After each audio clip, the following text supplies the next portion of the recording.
आचार्य जी आ गए स्टूडियो में।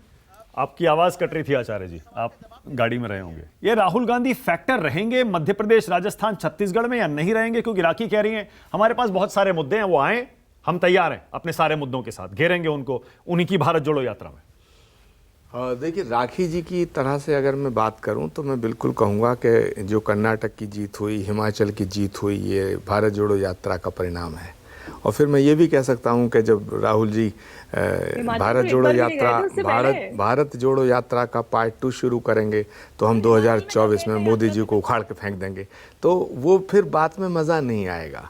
यहाँ क्योंकि रामकृपाल सिंह जी बैठे हैं, आशुतोष जी हैं, आप हैं और हमारे संजीव जी हैं, है ना, राखी जी भी बहुत ही संभ्रांत और बड़ी विदुषी हैं। बहुत ही मैं सम्मान के साथ उनको ये कहना चाहता हूँ कि भारत भावनाओं का देश है। प्रत्येक यात्रा का प्रभाव भारत की राजनीति पे पहले भी पड़ा है और अब भी पड़ा है और आगे भी पड़ेगा।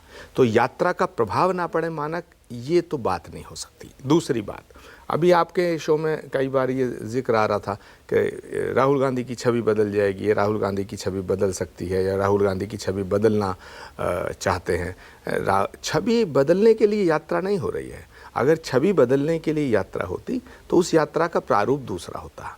ये यात्रा, भारत जोड़ो यात्रा जो है, इसका मकसद बड़ा पवित्र है, इसका उद्देश्य पवित्र है। अब ये अलग बात है कि इसका राजनीति पर असर पड़ना स्वाभाविक है। तो मैं आशुतोष जी की कुछ बातों से सहमत हूँ, कुछ से सहमत नहीं हूँ। ज़रूरी नहीं है हर बात से वो मेरी सहमत हूँ।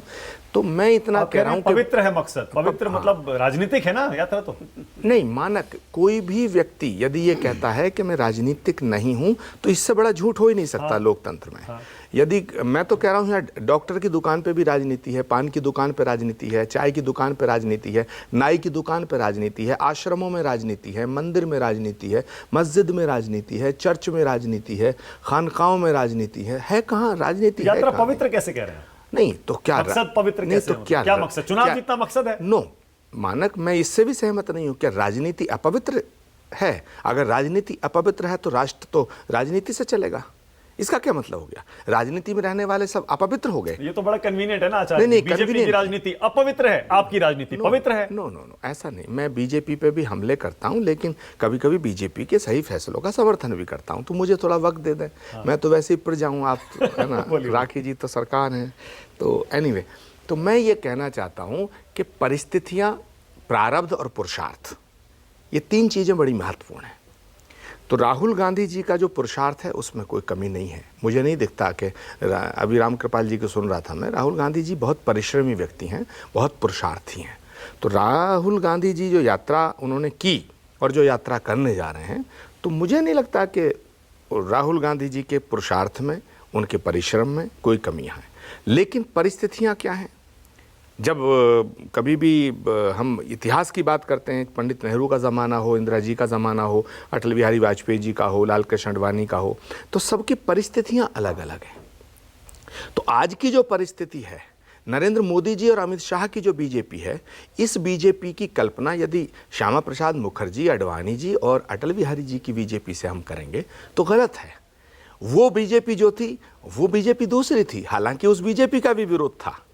रामकृपाल सिंह जी बताएंगे पुराना दौर, जरूर बताएंगे। मुझे याद है नवभारत टाइम्स में एडिटर हुआ करते थे, हम लोग मिलने जाया करते थे इनसे, एक हम रिक्वेस्ट करते थे ये जरा नेशनल पेज पे छप जाए हमारा। तो उस जमाने के हम लोग इनको देखते तो आडवाणी जी सबसे ज्यादा पोलराइजिंग फिगर थे, लेकिन आज थे। लेकिन आडवाणी जी को समय से पहले ही बूढ़ा कर दिया गया बेचारों को, और ये मोदी जी और अमित शाह जी की जोड़ी ही कर सकती थी, और कोई नहीं कर सकता था भाजपा में। मैं फिर से कहूंगा, तो ये युग बदला। हिसाब से आपने चुन लिया इसको। नहीं, आपको आडवाणी जी से बड़ी हमदर्दी हो रही है, वाजपेयी जी से अचानक बड़ी हमदर्दी लोगों को होने लगी। तो क्यों ना हो? उस टाइम उन्हीं वाजपेयी और आडवाणी जी को बोलते थे, बताइए देखिए पूरे देश को बांट दिया, मस्जिद गिरा दी। आपके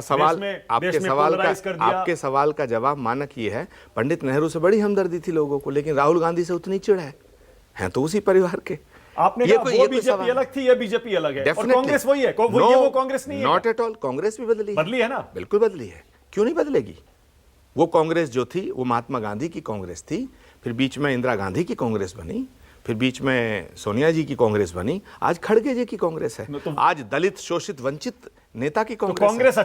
कांग्रेस में बदलाव बड़ा अच्छा हुआ है, बीजेपी में बदलाव बड़ा खराब हुआ है, आप ये कहना चाहते हैं? अच्छा हो या बुरा, इसका एनालिसिस, इसका विश्लेषण आगे होगा, लेकिन आज जो वर्तमान परिस्थितियां मैं उन पर बात कर रहा हूं। हाँ। तो मैं सिर्फ अपनी बात को खत्म करने से पहले ये कहना चाहता हूं मानक जी कि अगर भारत जोड़ो यात्रा का पार्ट 2 शुरू होता है और राहुल गांधी जी के नेतृत्व में वो यात्रा चलती है, तो उसका प्रभाव भारत की राजनीति पे पड़ेगा, सकारात्मक पड़ेगा और ऑटोमेटिकली फायदा कांग्रेस को मिलेगा। कितना मिलेगा ये समय बताएगा।